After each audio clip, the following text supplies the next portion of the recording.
Hello, everyone. Welcome to another episode of The Person Behind the Pen. I am Nick, and I am your host. I am also the owner of Guiding Brilliant Writers Publishing House, and I see everyone popping in the comments. Welcome. It's so wonderful to have you. And today we're doing something a little bit different. I feel as if it were just yesterday that I was here. That was a week ago, however, with Fire Chief Rebecca Strobel. She joined us to talk about the new inspiration, the book of poems. And it was lovely meeting her and to see all that she has done within her county, within her state, to elevate women and where they can be of great service to their community. So, if you were here with us a few weeks ago, I had another special event. And in that one, we spoke about the difference in self publishing, hybrid publishing, and traditional publishing. We're going to be moving forward with not just sharing stories from authors and for you to meet the people behind the pen, but to speak about the publishing industry. For me to share what I have learned thus far, because no doubt there's so very much more that I need to learn. And I want to hear from you too, because many of you out there have self published, have done hybrid publishing or traditional, and your experiences matter. We need to hear from you in real time what you have experienced. So if you go to my profile, I did share today's event as well as the backstage link. 6:15, I am inviting anyone in the audience to please come and share your experience. So, before we get started, all about book promotion, what self published authors are up against, what are some of the best avenues to go about doing this, and does book promotion really equal sales? So, all of that in store for us, but let us say hello to Liana Stockholm. Thank you so much for being here, Liana. My dear friend Leslie, and 30-year gold standard line editor for Guiding Brilliant Writers Publishing House. My neighbor, Stephen Eng. I cannot wait to see you on Saturday, and it's also going to be Stephen's birthday. We're going to be meeting up in New York on Saturday for the second annual Cooking Up Change event with HR4U and Rio de Sol, and the cookbook launch will be taking place on Friday, 9 a.m. So tune in right back here, and that cookbook is going to be on sale in print on site. Meryl Cass, my dear friend out there in Jersey, you really are just right over the bridge. I need to get moving here. So summer's coming, and I guess I have a trip to make. Dear Jackie Halberg, oh my goodness. If you missed Just Jacks on Monday, it was a fabulous episode. I got to learn so much about Bobby Lee Clark in just that short time.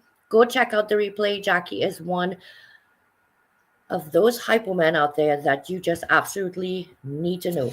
So with that, I am going to let you know that that is my Nelly. Oh my goodness.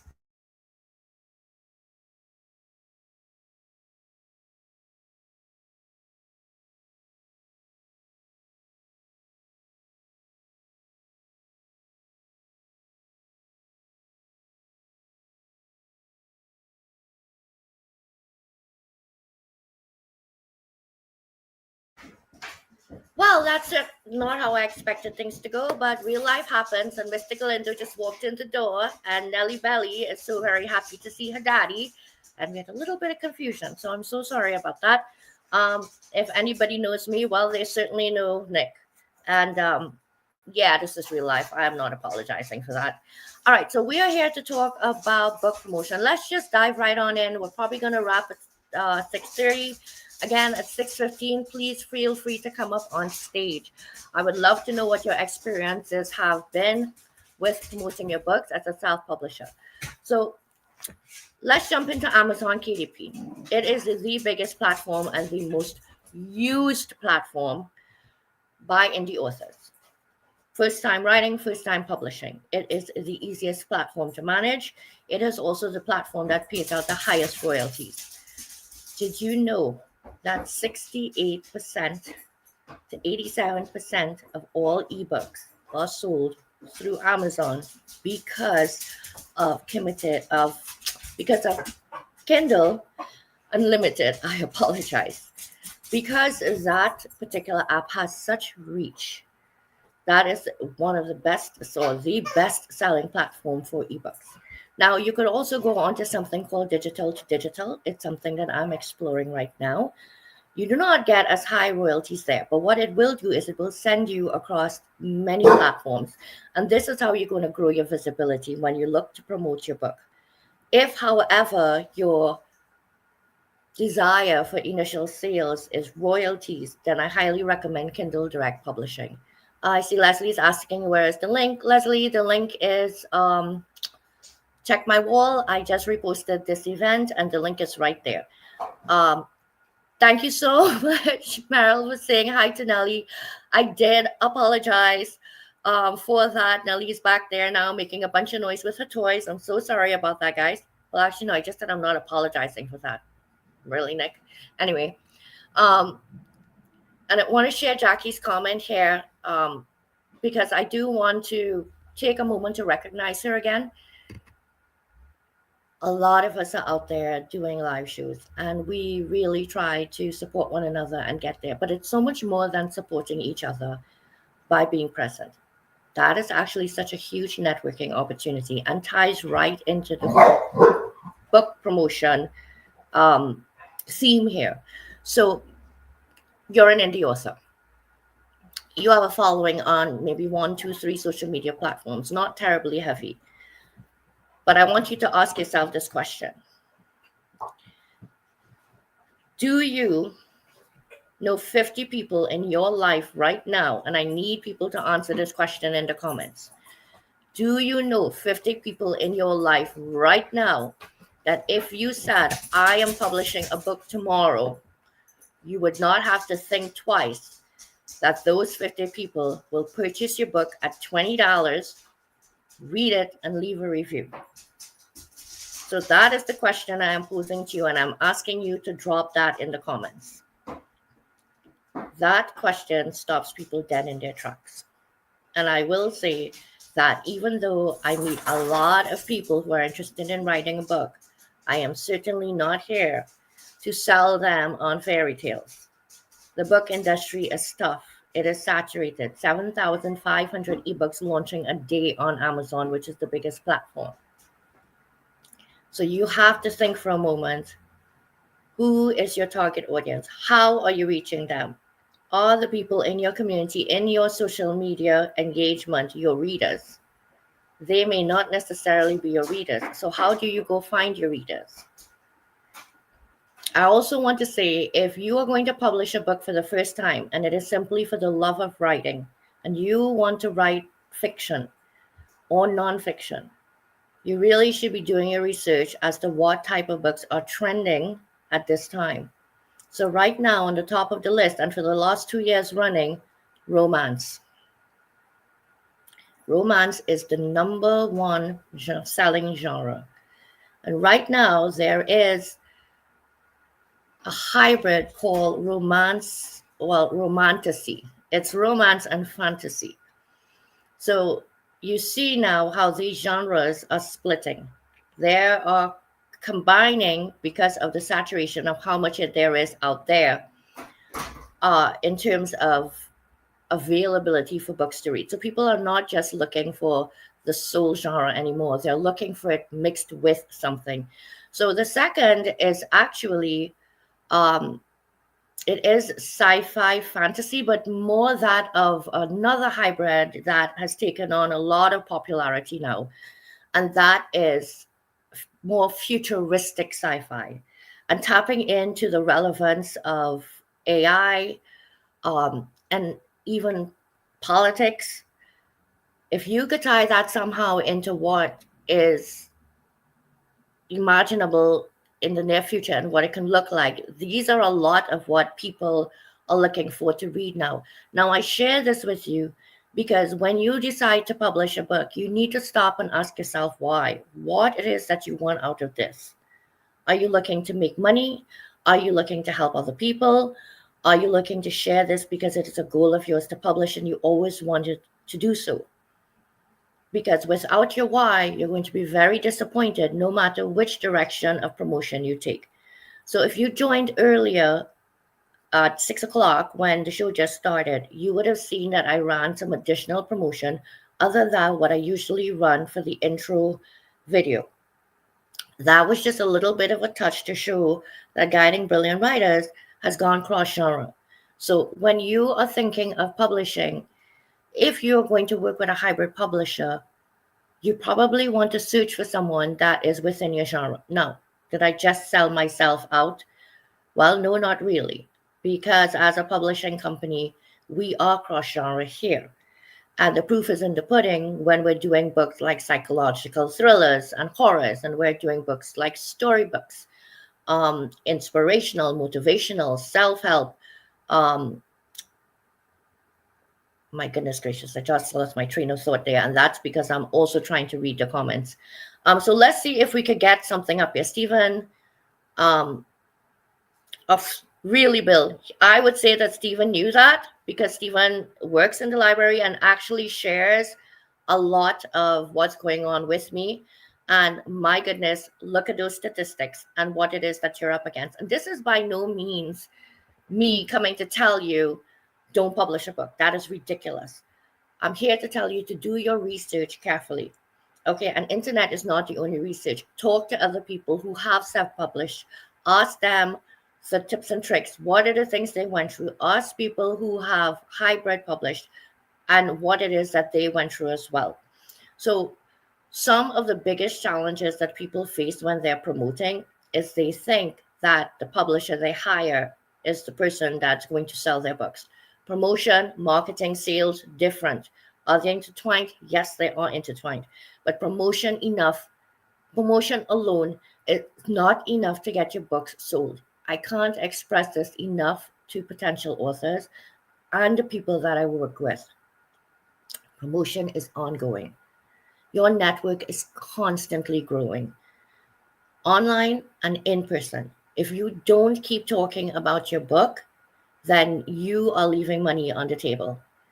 People are not going to know who you are and what you do if you don't keep talking about it. Online is not enough. In person is not enough. It has to be a combination of everything. You're going to be doing street pounding. You're going to have it up on your website. You're going to be making guest appearances on podcasts and on live shows. And you really want to sit down and think about if you only have X amount of time to be a guest on shows. So let's say you could only do 6 for the year, and you know 12 people that do shows. Stop and think about whose show you're going on. For example, if I were to be writing a book on finance and future investments, it goes without saying that I would want to tap somebody in my network who is credible in this field, which would be Leah Garcia. Let's say I wanted to publish a book and talk about leadership and how to navigate the workplace in terms of culture, then I'm going to go and see if I could get myself on stage during Workplace Wellness Hour when Felipe Cofino and Sumana Jedi and Ashley Llewellyn are doing their show and they open the stage for people to talk. So you have to stop and think, where am I going to find my audience for my book? You can't just run everywhere. You're not going to have the time nor the energy to run in every single direction. I'm sharing all of this because published authors have a really tough job. You are not just learning a platform on how to publish. You are not just digging, looking for editors and looking for formatters and designers and even people to help create promotional materials that you can push out. It takes much more than that. This is a long game. So I want to always be transparent. You actually cannot publish and think that tomorrow you're going to be a star. Does it happen? Yes, it does. But you have to stay grounded in reality. And when people don't stay grounded in reality, they don't put in the work. I often wonder to myself, I've done many anthologies, now worked with over 100 writers. They all write for various reasons. Many simply want the opportunity to be a part of a project larger than themselves, meet people around the theme of a book that they identify with. Um, but a handful of people want to do more with it. And those people have put in the work, taken the book, put it on their websites. They sell signed copies of it. They take them to events with them. But you have to understand something. That book is a calling card. If you don't pass your calling card out, what is the point of it? So I could pass your calling card out till I'm blue in the face and I could extol all of your virtues. And trust me, I have a community that will support me and that will support and buy books. But you, dear author, are the one that is really selling yourself. And that selling starts way in advance of your launch. You are actually not advertising a book 4 weeks to launch, 4 weeks after launch, and thinking that that's the end of it. Oh, absolutely not. That is the beginning. And before that 4 week of promotion for the coming launch, whatever it is that you are looking to publish your book in, you should have already been establishing your credibility. You should already be talking about what it is that you are talking about in your book and giving details and guidelines and structure and process and context for. If I said tomorrow I'm going to publish a book on how to self-publish my book, what are the chances of me selling that book more than I were to sell a book saying how to be the best salesman out there? Well, actually, no, that might not work because I'm pretty good at sales because after all, I do sell all my contracts. Okay, well, take that back. Let's just pick something off the top of anybody's head. The point is, if Nick were going to publish a book, and she did in fact publish a book around publishing, I have established my credibility there. So that's what I'm trying to say to you. If you are going to publish a book, you need to have established some credibility already within the eyes of your community and your potential readers. They do not know who you are. You are an indie author. Nobody understands who you are. So I don't want people to be disillusioned. One of the main reasons I did this show today was because of Merrill Cass. Merrill reaches out to me often and he shares tidbits about publishing that he feels that I may be helpful to me. And I appreciate that so much because he knows that I do not feel that I know everything. Far from. And so one of the things he shared recently that was quite interesting is that there is a fictional writer who submitted a manuscript to a traditional publishing house. They took it on and then they broke the contract because after reviewing the manuscript, they felt that this manuscript was manipulated or written by AI. And now that brings us into this wonderful talk of where AI ends, where the human begins, where the human ends, where AI begins.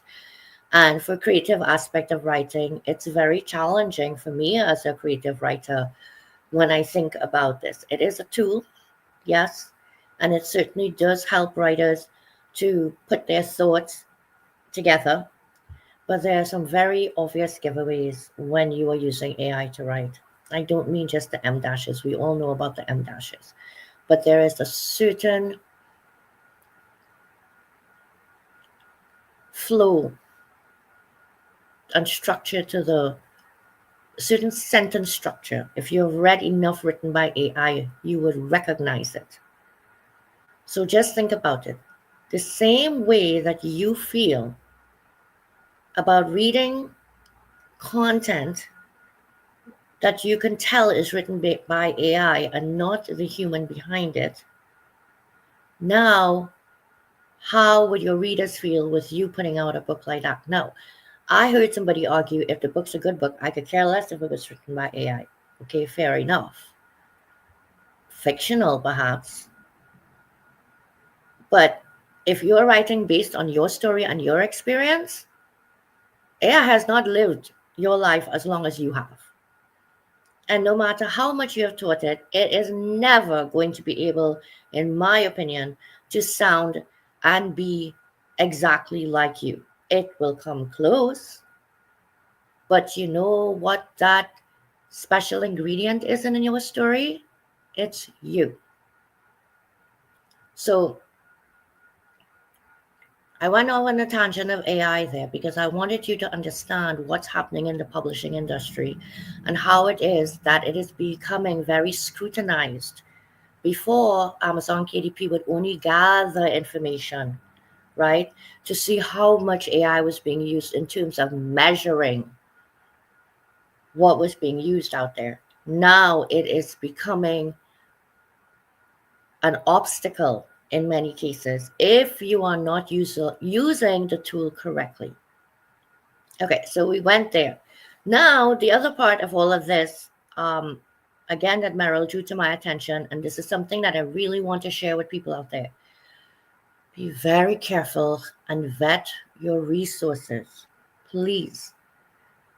Guiding Brilliant Writers LLC has been established and open for over a year, but I have been publishing for about 3 years, 2 years, or going on 3 years. The point is, I have people reaching out to me in email all the time going, have you considered writing a book? We would love to help you promote your book.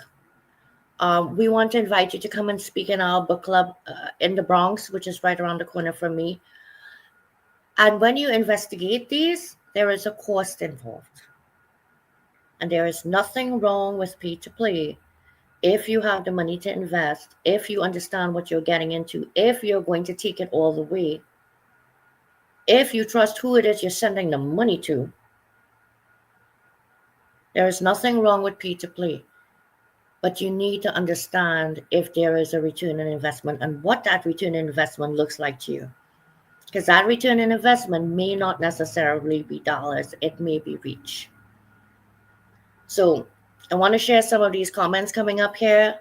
And Leslie is absolutely right. It is indeed your $5 business card. It may not feel that way, but if a book costs you $2,000 to self-publish, right? It ain't, as grand as you would like it to be, but it is something that you pass out. How many people are you passing this out to that at the end of the day, when you really think about it, it all boiled down to $5 each as a business card? How much more can you pack into a book, even a book that's 100 pages, than you can put on a business card? So stop and think about that there as well. Yes, there is saturation in the market with books right now. Less than 0.01% of the world's population are published authors. So another thing I want you to think about is 21% of the readers are not reading beyond 13th grade. Think about that as well, especially when you are writing nonfiction. Because when you are writing nonfiction, especially in terms of a biography or a memoir, and you want this to be relatable, you want people to see the parallels in their journey and yours, you want them to see the intersections, you want them to be seen, be heard, be felt, and everything else like that. Nobody wants to read a book with a dictionary next to them. And paper dictionaries, I'm pretty sure people don't use those anymore. So nobody wants to be on, here's my Kindle and I'm reading this, and here I have my dictionary pulled up on screen on my laptop. You really got to think about those things as well. I always say, write for the average reader. It is not about impressing people with the biggest, least words, vocabulary words that you could find out there. It's just going to confuse. Now, this depends on the level of writing, again, and who your audience is. I'm not speaking about academia, okay, because that's not where I am at with my publishing. So we're coming up on 2 minutes and we're going to end at 6:30. The link is there if anybody wants to come in. If you do make it in, great. We will stay a couple extra minutes. But the last part in all of this I want to share.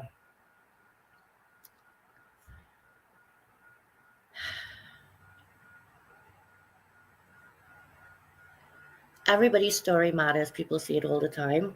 I get it. But you want to give yourself the opportunity to put your story out there in the best possible vehicle. If you're going to do it the right way. If you're going to do it, get the book done professionally, get it professionally edited, get it properly formatted, get a proper cover design, have somebody work with you on your title, on your subtitle. There is a reason why there are people out there that are helping you to put your book together. It is more than just a desire to publish a book. There are mechanics behind it, as Stephen said. There are. And what's setting publishers apart right now is their ability to work within the industry rules, but think outside of the box, and to be able to show you, the author, as the person behind the pen. And that's exactly what this show was built for. So I want to thank everyone for coming. I apologize we're doing 30 minutes today. As you can see, there was utter chaos in my house a few minutes ago. And nobody wants to look up $10 bill. Oh my God, Meryl, you're so funny. But seriously, for all the people that are out there who are self-published or are thinking of self-publishing, I did ask a question. I didn't see any answers in those comments. And I want you to stop and think about it. If you don't answer it here, that's fine. If you are planning to publish a book within the next year, do you know 50 people right now that if you were to pick up the phone and say, hey, I'm publishing a book tomorrow, it's $20, would you buy it, read it, and review it? Can you get 50 people to do that for you? And if not, what do you have to do to get there before you publish that book? Because yes, the numbers do make a difference. They make a big difference. All right, so thanks for joining in. I hope you learned something here.